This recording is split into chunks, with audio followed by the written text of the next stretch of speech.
Today we're headed to China's Sichuan province to make one of its most famous dishes, Mapo Tofu.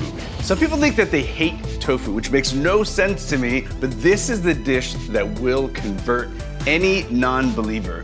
The dish is a love letter to Sichuan cuisine, and it's silken tofu, which is super soft and melds together with a lot of flavors. Combined with ground meat, it creates a spicy, comforting stew over a bowl of rice. What's happening, guys? I am Jet Tila, and this is Ready Jet Cook, where I show you how to make my favorite Asian dishes from pantry to plate. But before we get cooking, take a second to subscribe so you'll never miss a recipe. Let's get started.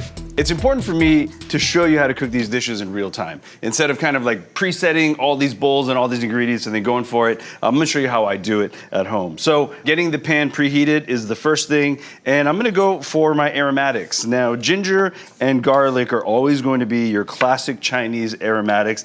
I'm not a believer in having to peel ginger. You're not gonna taste the little bit of ginger skin on here. So what I'm gonna do is just cut them into very thin strips. I'm gonna cut those perpendicular now into 1/8" pieces. And that to me is minced ginger. So very, very simple. All right, now with ginger out of the way, garlic. I found a new way to do garlic. Everyone's got one of these at home. Just a nice bowl, y'all, and just smash. Look at that. So this does 90% of the work. And then what I'm gonna do now is just take my knife and do a very clean 1/8" pass. And that's it. Do not mess with garlic more than that for the Asian kitchen. Let's focus on getting all this hot and sizzling. Our pan has been preheating. I'm always using a neutral, high temperature oil, peanut canola.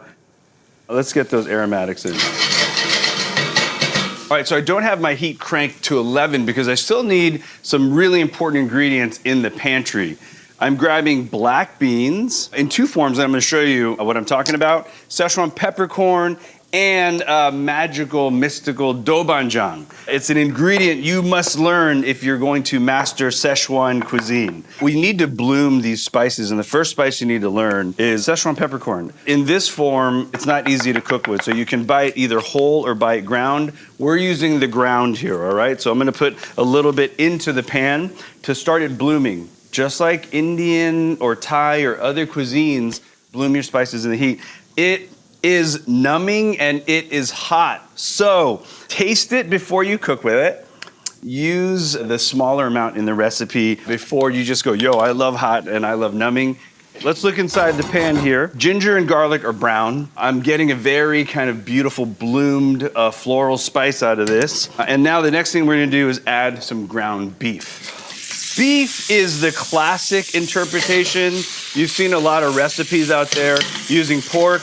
It's totally up to you. I'm just trying to keep this one authentic. So my goal here is just to get that beef cooked through about 90%, let it brown. It's gonna add a lot of flavor. Okay, it's time to talk about black beans. These are Chinese fermented black beans. You take black beans, you add salt, and you ferment them down, and that fermentation releases a ton of umami. They're also processed to make a black bean sauce. Black beans are really the core of most Asian cuisine. I'm looking into the pan. The meat is mostly cooked through. All those spices and black beans, none of it's sticking to the pan. This is when I'm gonna start to build my base, my liquid base. It's gonna be like a stew that I'm gonna thicken down. It's smelling so good in here. Another ingredient you need to know, doubanjiang, Sichuan fermented broad bean chili sauce. So instead of fermenting black beans, they're fermenting a bean that looks very similar to a fava bean, and that bean creates another fermented funk. They add chili, they add garlic to that, and if you've had chili garlic sauce or gochujang, this is a whole nother level. So I'm gonna roll that in there, and I'm just gonna start building more flavors. I'm gonna add a thin soy sauce, also known as superior soy sauce. This is basically Chinese all-purpose soy sauce. This is a very important ingredient. This is sweet soy or dark soy. You know, chicken powder is a quintessential ingredient for umami. Next, I need to balance all that umami and salt with a little bit of sweetness. So now I'm gonna increase the volume of liquid without adding any more seasoning, and I'm just doing water. So the combination of chicken powder and water creates chicken stock. If you wanted to just sub that out with straight chicken stock, that would work too. So we've created this delicious kind of broth with the chilies and the spices and the ground beef. It's time to address our tofu.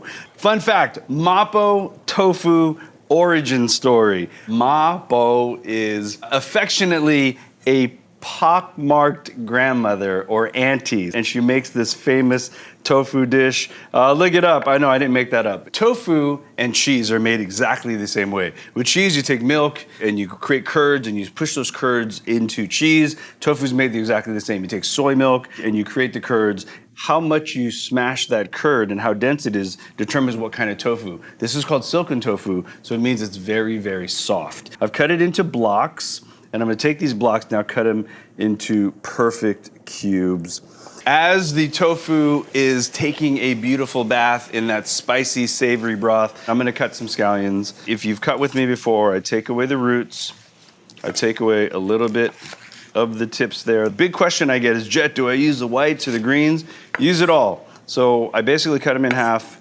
I put a little bias on it, and I'm just slicing through and creating a little bias cut. All right, to thicken our Mapo tofu, we're just gonna make a simple slurry, and all that is equal parts cornstarch, arrowroot or tapioca starch into water. You can't throw cornstarch straight into hot liquid because it'll immediately seize up and create little dumplings, and that will not achieve the desired effect. What we're doing is we're creating a slurry first, and then we're introducing the slurry into the sauce at 180 degrees.